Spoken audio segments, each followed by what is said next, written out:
this mic. Get it a little closer. How y'all doing today? I'm John for Pokémon TCG. You know, I like to sell on TCGPlayer. I got some bulk here I'm going through. But if you've been on the site recently, you notice there's not that much there.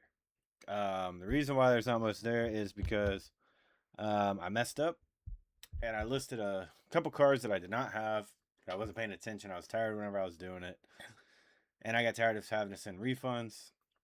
Well, not like a bunch. I only had 2 cards that happened, and over the course of a month, 2 cards I did not have got listed, and then they got sold. So then I had to refund them. So no big deal. It was only 1 card. They did order multiple cards from me, so it wasn't too bad. Just refunded them the 1 card that I misinput. Don't know, my bad. It was on my side. But yeah, with that being said, I'm redoing the whole site. I've been going through everything. I've been able to list some things pretty quick just because they were already in alphabetical order, and also reverse hollow or hollow separated. I'm doing the reverse hollows and hollows first, and then whenever I got the time, I'm gonna go back through and do all the commons because trust me, there's a bunch of commons. I got like 7 of these boxes full right now, which I know a lot more people have more than I do, but yeah, most of it's Scarlet Violet. I'm trying to stick to getting the newer stuff listed first, just because I know some of the newer stuff is more playable than the older stuff. So yeah, with that being said, don't worry about like messing up, you know, and putting something wrong. It's just a simple mistake. We all are humans. We're not robots built. I mean, I felt guilty about it. I felt bad because somebody ordered a card. It looked like they were building a deck, and I wasn't able to supply them with that card because I misinput what I had.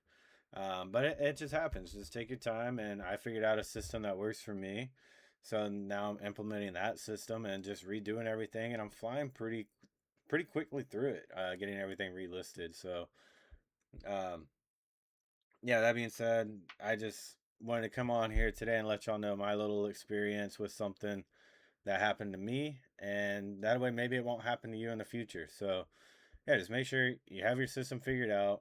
I learned a lot from PokePaster TCG and RAR TCG. They're great people, great videos. They put out a lot of good information. So if you don't learn something from me, learn something from them.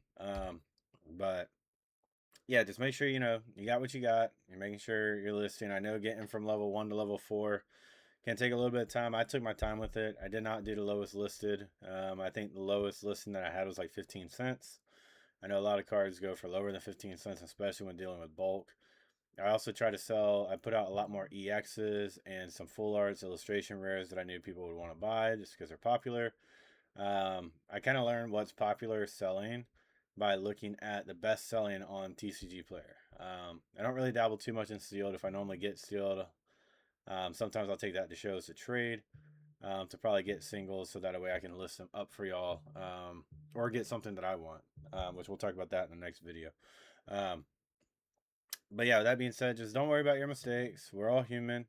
It's easy to make a mistake, especially in this market when you got tens of thousands of cards and a lot of them look the same, but they do different abilities and they're from different sets. So, yeah. With that being said, we're going to go ahead. That's it for the video. Just learn from your mistakes, figure out a good system. I'll have a video here probably next week whenever I got more time on how I do my system. But like I said, if you check out any of the other 2 channels, you'll probably figure out what my system is. So, it's similar to theirs, if not the same as theirs. So, but yep. All right, that's it. Mistakes can be made in the TCG market, especially if you're dealing with bulk. So don't worry about it. Don't stress it. Just apologize, refund, and learn from your mistakes. So with that being said, we're gonna go ahead and cut the video. Y'all have a good one, and we'll catch up with y'all next time. See ya.